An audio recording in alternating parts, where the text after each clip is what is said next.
श्री कृष्ण चैतन्य प्रभु नित्यानंद, श्री अद्वैत गदाधर श्रीवासादि गौर भक्त वृंद। श्रीमद् भागवत गीता जी का 3रा अध्याय कर्म योग प्रधान का महत्तम। इसमें श्री कृष्ण भगवान जी अर्जुन को कर्म योग का उपदेश देते हैं। अर्जुन ने पूछा, हे जनार्दन, यदि आपके तप से कर्म से बुद्धि श्रेष्ठ है तो केशव मुझे इस घोर कर्म में क्यों लगाते हो? मिले हुए वचनों से आप मेरी बुद्धि को भ्रम में डाल रहे हो। निश्चय करके मुझे बतलाइए जिससे मैं कल्याण को प्राप्त हूँ। श्री कृष्ण जी बोले, हे निष्पाप अर्जुन, मैं पहले समझा चुका हूँ कि इस लोक में 2 प्रकार की निष्ठा कही है। एक तो सांख्य वालों का ज्ञान योग और दूसरा योगियों का कर्म योग। कर्मों का प्रारंभ न करने से ही कोई निष्कर्म नहीं कहलाता और कर्मों का त्याग करके संन्यास करने से भी किसी को सिद्धि नहीं मिल जाती है। मनुष्य क्षण भर भी कर्म किए बगैर नहीं रह सकता। प्रकृति के गुण ही सब मनुष्यों को कुछ न कुछ कर्म करने में लगाते हैं। जो अज्ञानी कर्मेंद्रियों को रोककर आत्मचिंतन करने के बहाने विषयों की चिंता करता है वह पाखंडी मिथ्याचारी कहलाता है। हे अर्जुन, जो इंद्रियों को मन से दमन कर और विषयों में प्रवृत्त न होने देकर उनसे कार्य लेता है वह कर्म योग का अभ्यास कहलाता है और श्रेष्ठ कहलाता है। अपने धर्म के अनुसार नियमित कर्म करो, क्योंकि कर्म न करने से कर्म करना अच्छा है। बिना कर्म किए तुम्हारे शरीर का निर्वाह नहीं हो सकता। हे कौन्तेय, यज्ञ के निमित्त किए जाने वाले कर्मों को छोड़कर जितने कर्म हैं उनके करने से मनुष्य को बंधन होता है। अतएव तुम फल की इच्छा त्याग कर यज्ञ के लिए कर्म करो। सृष्टि के आरंभ काल में ब्रह्मा जी ने यज्ञ सहित प्रजा को उत्पन्न कर प्रजा से कहा था कि यज्ञ आदि कर्म करके वृद्धि को प्राप्त होगे। यही सब कर्म तुम्हारे निमित्त कामधेनु होवेंगे। इस यज्ञ से तुम देवताओं को संतुष्ट करते रहो और देवता भी तुमको संतुष्ट करेंगे। इस प्रकार परस्पर वार्ता करते हुए तुम देवता कल्याण को प्राप्त होवोगे। यज्ञ आदि कर्मों से प्रसन्न होकर के देवता तुमको इच्छित सुख की सामग्रियां देंगे, परंतु उनके दिए हुए दान को जो बिना उनका भोग लगाए ग्रहण करता है वह चोर है।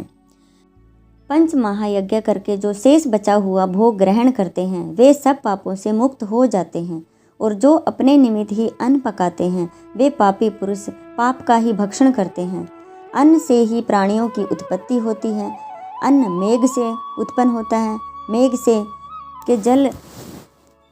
मेघ यज्ञ द्वारा जल बरसाता है और यज्ञ की उत्पत्ति कर्म से होती है। कर्म की उत्पत्ति ब्रह्म से हुई और ब्रह्म अक्षर परमात्मा से। इस कारण सदा सब पदार्थों में रहने वाला ब्रह्म है, वह सब यज्ञों में प्रस्तुत है। हे पार्थ, इस प्रकार चलाए हुए कर्म के चक्कर के अनुसार जो नहीं चलता वह पापमय है।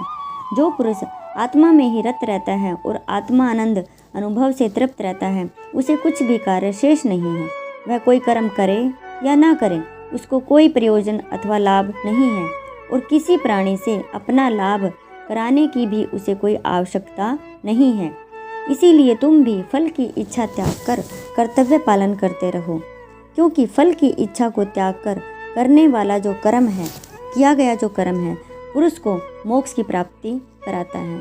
राजा जनक आदि ने भी कर्म सिद्धि पाई। इसी प्रकार तथा लोक संग्रहण को देखते हुए भी तुमको कर्म करना उचित है। श्रेष्ठ पुरुष जिस जिस कर्म का आचरण करता है दूसरे मनुष्य भी उस मार्ग का अनुसरण करते हैं। अर्थात जैसे हमारे बड़े जिस मार्ग पर चलते आ रहे हैं हम भी देख देख कर उसी मार्ग पर चलते हैं या उसी मार्ग का अनुसरण करते हैं, और वह जिसको प्रमाणिक मानता है उसी के अनुसार सब उत्तम मानते हैं। हे पार्थ, मुझको तीनों लोक में कुछ भी कर्म शेष न रहा और न कोई अप्राप्त वस्तु प्राप्त करनी है, फिर भी मैं कर्म करता ही रहता हूँ। यदि हम ही आलस्य रहित हो करके कर्मों को नहीं करेंगे तो मनुष्य हर प्रकार से हमारे ही पथ का अनुकरण करेंगे। जो मैं ही कर्म न करूँ तो सब लोग भी न करने वाले बन जाएंगे और कर्म न करने से नष्ट हो जाएंगे। इससे मैं ही वर्ण संकरों को उत्पन्न करने का हेतु बनकर प्रजा को नष्ट करने वाला समझा जाऊंगा। जिस प्रकार अज्ञानी फल की इच्छा करके कर्म करता है, वैसे ही फल की इच्छा न करते हुए ज्ञानी को लोक शिक्षा की इच्छा करते हुए कर्म करना उचित है। कर्म में आसक्ति अज्ञानियों की बुद्धि में ज्ञानी भेदभाव उत्पन्न न करें, परंतु आप शिवम कर्म करता हुआ उससे भी प्रसन्नता पूर्वक कर्म करावे। हे अर्जुन, सब कर्म प्रकृति के गुण से ही उत्पन्न होते हैं, परंतु जिनकी बुद्धि अहंकार से भ्रष्ट है, ऐसे मूर्ख लोग समझते हैं कि हम करता है, परंतु जो गुण और कर्म के विभाग को सच्चा तत्व जानता है, वह ज्ञानी पुरुष यह समझकर इसमें आसक्त नहीं होता कि गुणों का यह खेल आपस में हो रहा है। हे अर्जुन, अध्यात्म बुद्धि से सब कर्मों को तुम मुझ में अर्पण करके कर्म फल की आशा छोड़कर संग्राम करो। जो पुरुष श्रद्धा पूर्वक मेरे वचनों पर दोष दृष्टि न करके मेरे इस मत के अनुसरण आचरण करते हैं, वे लोग कर्म बंधन से निश्चय मुक्त हो जाते हैं, और जो अज्ञानी इस मत पर दोष दृष्टि करते हुए इसको ग्रहण नहीं करते, वे संपूर्ण ज्ञान से रहित हैं। उनको नष्ट हुआ जानो।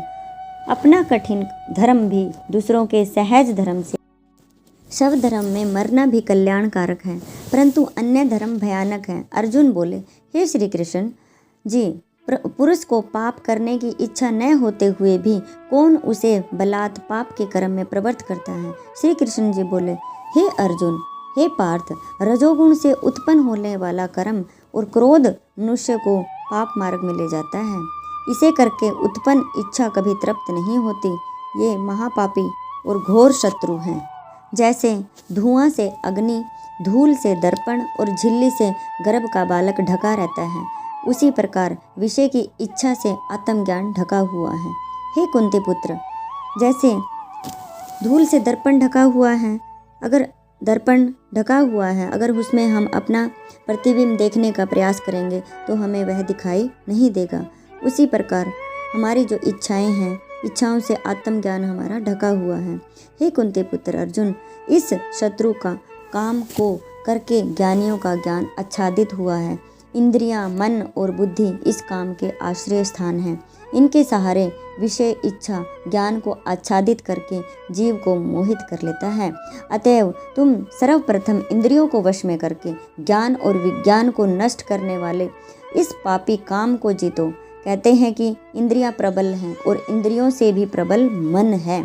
इस प्रकार जो बुद्धि से परे है, उस आत्मा को जानकर निश्चयात्मक बुद्धि द्वारा मन को निश्चल करके, हे माँ बाहो, तुम उस धुरधर शत्रु काम को जीत लोगे। श्री कृष्ण चैतन्य प्रभु नित्यानंद श्री अद्वैत गदाधर श्रीवासादि गौर भक्त वृंद। हरे कृष्ण कृष्ण कृष्ण हरे हरे, हरे राम राम राम हरे हरे। श्रीमद् भागवत गीता जी के 3 अध्याय का महात्म। श्री नारायण जी बोले, हे लक्ष्मी, एक शूद्र अकेला ही वन में रहता था। अनर्थों से उसने बहुत सा द्रव्य इकट्ठा किया। किसी कारण से वह द्रव्य जाता रहा। अब वह शूद्र बहुत चिंतित रहने लगा। किसी से पूछता, ऐसा कोई अंजन बताओ जिसे नेत्र में डालकर पृथ्वी का पदार्थ निकाल लूं। तब किसी ने कहा, मांस मदिरा खाया पिया करो। वह खोटा कर्म करने लगा। एक दिन धन की लालसा कर चोरी करने गया। रास्ते में चोरों ने मार दिया। तदंतर उसे प्रेत की योनि पाई।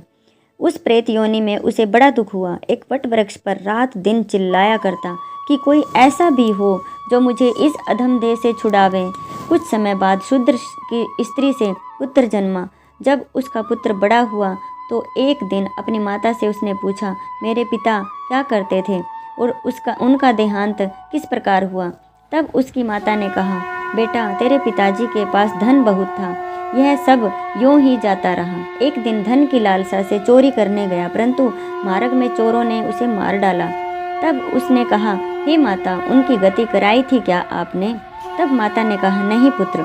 फिर कहा, हे माता जी, उसकी गति करानी चाहिए। यह कहकर वह पंडितों से पूछने लगा और प्रार्थना करी, हे स्वामी, मेरे पिताजी एक दिशा में जाकर मृत्यु को प्राप्त हुए हैं, उनका उद्धार किस प्रकार होवे? तब पंडितों ने कहा, तू गया जी जाकर उनकी गति करा, तब पितरों का उद्धार होगा। यह सुन माताजी से आज्ञा लेकर गया जी को गमन किया। प्रयागराज का दर्शन करके स्नान करके फिर आगे को चला। रास्ते में एक वृक्ष के नीचे बैठा। वहाँ उसका बड़ा भय हुआ। यह वही वृक्ष था जहाँ उसका पिता प्रेत की योनि को प्राप्त हुआ था। उसी जगह में चोरों ने उसको मार दिया था। तब उस बालक ने अपना गुरु मंत्र पढ़ा उसका एक और भी नियम था। वह एक अध्याय श्री गीता जी का नित्य प्रति पाठ किया करता था। उस दिन उसने श्री गीता जी के तीसरे अध्याय का पाठ उस वृक्ष के नीचे बैठ करके किया। वह अध्याय उसके पिता ने प्रेत की योनि में सुना। सुन के उसकी प्रेत देह छूट गई, देव देही पाई। स्वर्ग से विमान आए और वह विमान पर चढ़ करके उसके सामने आया और आकर के आशीर्वाद दिया। कहा, हे पुत्र, मैं तेरा पिताजी हूँ जो मरकर प्रेत हुआ था। इस तेरे पाठ करने से मेरी देव देही हुई है। अब मेरा उद्धार हुआ है।